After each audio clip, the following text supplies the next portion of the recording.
Et si aujourd'hui nous arrêtions de nous regarder le nombril et osons nous regarder en face, osons porter le regard sur notre propre histoire pour mettre en lumière les erreurs les plus sombres de l'humanité. Ces erreurs qui nous amènent là où nous en sommes aujourd'hui. Car si nous vivons ce que nous vivons, c'est bien parce que nous avons fait des choix spécifiques qui nous amènent là, ici et maintenant. Nous faisons face aux conséquences de nos actions, à l'impact sur notre planète, sur ses habitants et sur les voix que nous avons réduites au silence. Bouddha a dit « Si tu veux savoir qui tu es, regarde ce que tu as fait dans ton passé. Et si tu veux savoir qui tu seras, regarde ce que tu décides aujourd'hui. » Espérons juste ne pas répéter l'histoire.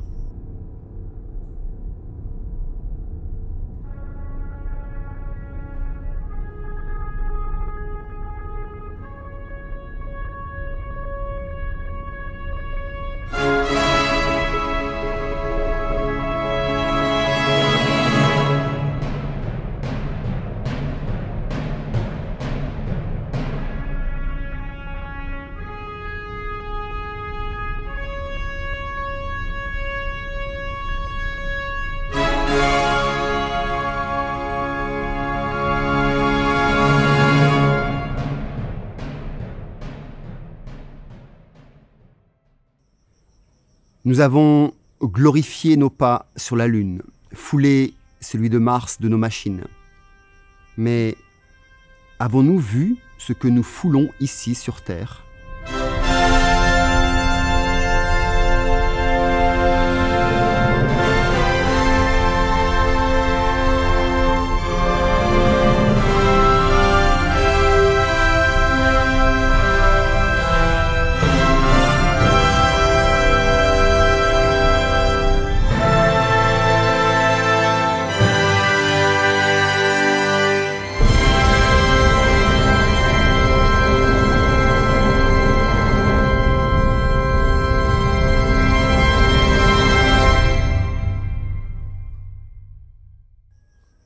Dunes de plastique dans nos océans, forêts jadis luxuriantes réduites en cendres, déchetteries à ciel ouvert envoyées dans les pays sous-développés, satellites tellement nombreux que nos étoiles disparaissent à leur profit.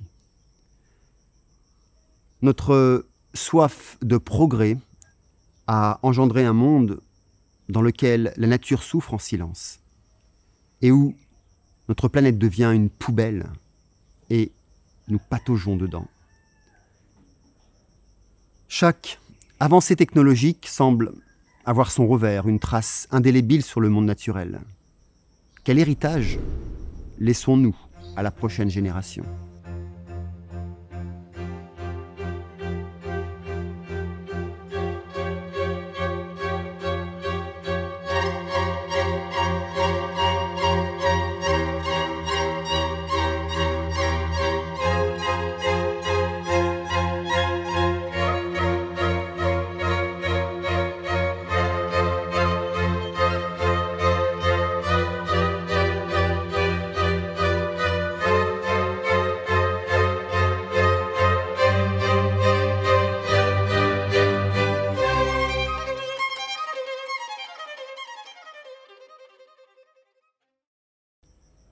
Et les animaux, témoins et victimes de notre empire, chassés, capturés, torturés, mangés, leur habitat anéanti. Des espèces entières disparaissent, emportant avec elles un morceau de notre monde, un morceau de notre histoire. Mais quelle histoire ? Notre domination a un prix, la perte irréparable de la biodiversité, la perte d'autres espèces vivantes.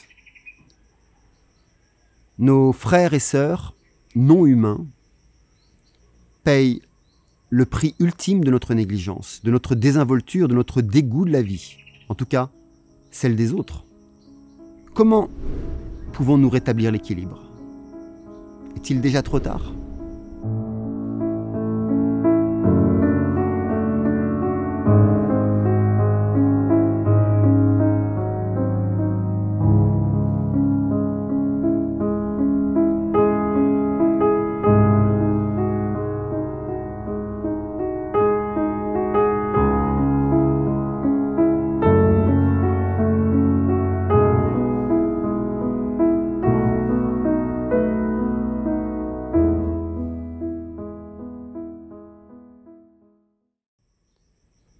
Puis il y a aussi les ombres parmi nous, les histoires mises sous silence, ce que personne ne veut entendre, de ceux exploités par la traite des humains, des enfants et des femmes violées, violentées, maltraitées, des hommes réduits en marchandises dans une économie de l'ombre, tantôt esclaves, tantôt jouets, tantôt défouloirs de nos pensées les plus morbides, les plus sordides. Leur souffrance est un cri muet contre notre inaction et notre indifférence.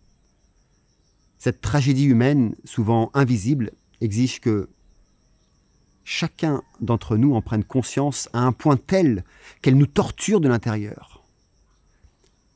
Comment pouvons-nous prétendre à l'humanité si nous ignorons ce qui crie au secours, à l'aide, pitié ou stop, s'il vous plaît ?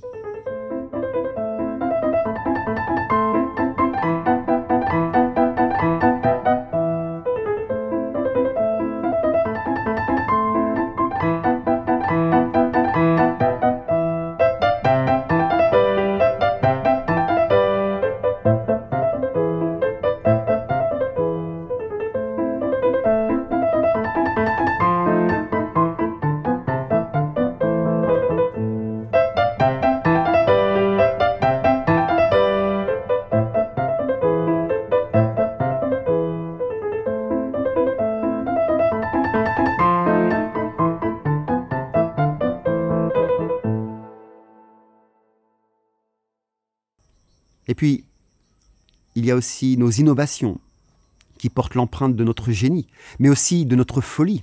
Armes de destruction massive, engins de modification climatique, armes bactériologiques, manipulation psychologique pour plus de division sociale. Nous avons élu des dirigeants qui exploitent nos peurs, qui exploitent notre indifférence, qui exploitent notre ignorance, semant la discorde plutôt que d'apporter la paix. Chaque invention, chaque décision politique a ses victimes. Sommes-nous prêts à reconnaître ces visages, à entendre leur histoire? Sommes-nous seulement prêts à voir les nôtres face à nous-mêmes? Tout le monde se cache, pseudo, avatar. La peur est partout.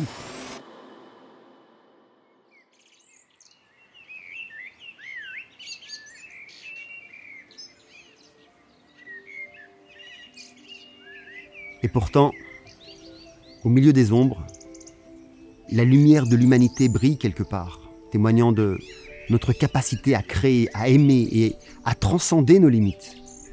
Des peintures impressionnistes aux chefs-d'œuvre de la Renaissance, de la poésie des anciens à la littérature contemporaine. Notre quête de beauté s'exprime à travers d'innombrables formes d'art, la musique, la danse, le théâtre. Tout ça enrichit nos âmes et rapproché nos cœurs.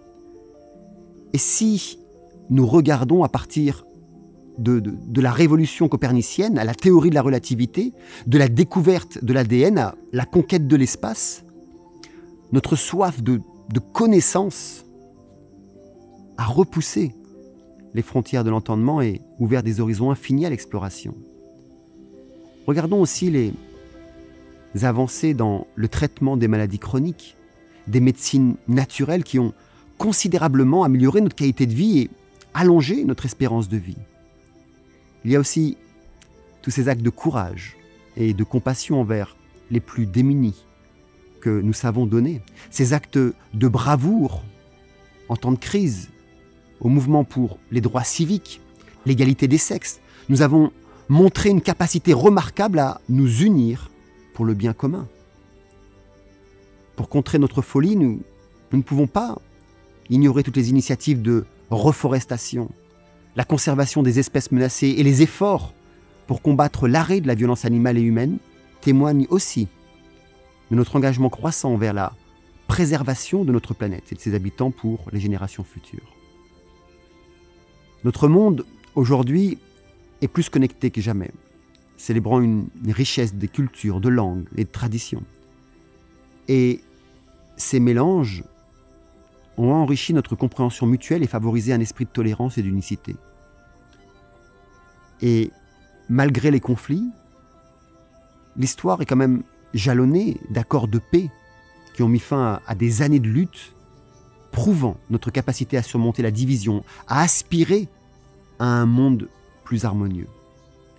Et puis, notre curiosité insatiable nous pousse plus loin dans l'espace, vers Mars et au-delà, cherchant à comprendre notre place dans l'univers.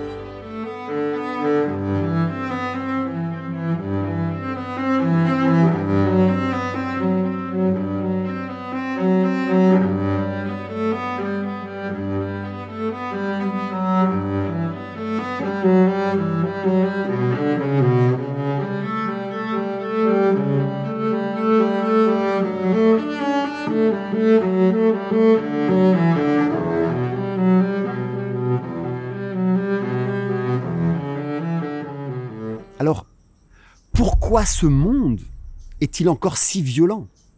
Pourquoi l'humain est-il encore si infâme, sordide, répugnant même? Pourquoi ne savons-nous pas simplement aimer, point barre, sans rien attendre de l'autre, même pas qu'il nous aime en retour? Pourquoi ne savons-nous pas juste accepter ce qui est, sans vouloir tordre la réalité à nos désirs? Pourquoi ne savons-nous pas exploiter et exprimer notre beauté naturelle, notre lumière, notre amour en tout temps? Pourquoi est-ce que c'est la peur qui prédomine? Où vivons-nous? Et qui sommes-nous vraiment? Si tu as juste envie de crier, si tu te rends compte à quel point nous sommes minables, sous-évolués, même si tu es le seul, alors j'aurai atteint mon intention. Car il suffit d'une seule bombe pour tout faire exploser. Et cette bombe lumineuse qui envoie des milliards de fragments d'amour, de paix, d'enthousiasme, ça peut être toi. À plus tard dans la vie.